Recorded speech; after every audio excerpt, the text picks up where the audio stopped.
Hello, magandang umaga. Tara, samahan mo ako. Lakbayin ng araw na to as a CCC student. And time check, it's Saturday and unang class ko is Basic Accounting. 9 a.m. to 10 a.m. siya. So, ayan, dito sa clip na to, kunyari nag-aaral tayo ng mabuti. Joke lang, nag-aaral talaga tayo ng mabuti. So hello, ang subject naman natin ngayon ay web design and programming. Hindi ko na pinakita na kumain na ako pero 12 noon at pa 2 p.m. na kasi to kaya hindi ko na rin pinakita yung pagkain ko kasi dito na tayo focus sa ginagawa ko everyday. And right after ng klase na to, face to face namin kaya after this, nag-asikaso na ako para makaalis.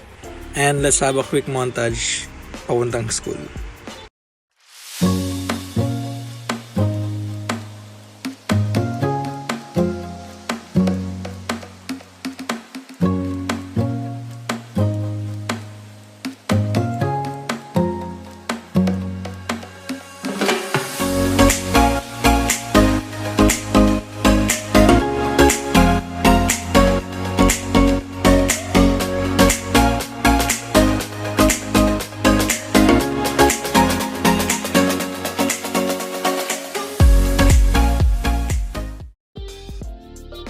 So ayun, since maaga pa guys, nakita ko yung mga klase ko dito sa may gilid. Usually ganito naman ginagawa namin kapag wala pang klase.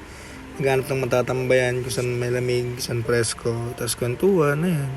Ayan ginagawa ko, kung ano lang, palit-palit ng tali ng buhok. Kung ano lang magawa habang nagpapalipas ng oras. So ayun guys, kasama ko sila. Ayan, nag-aantay na lang ulit ng oras. Tapos yan, finally.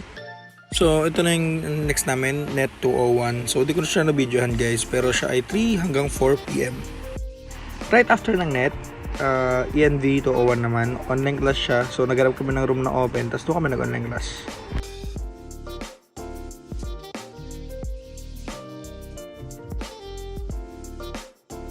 So, ang next and final class natin is Net 201 ulit, na 6:30 to 8:30 p.m.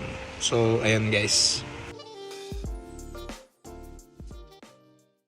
Ay, hala. Gabi na. O siya guys.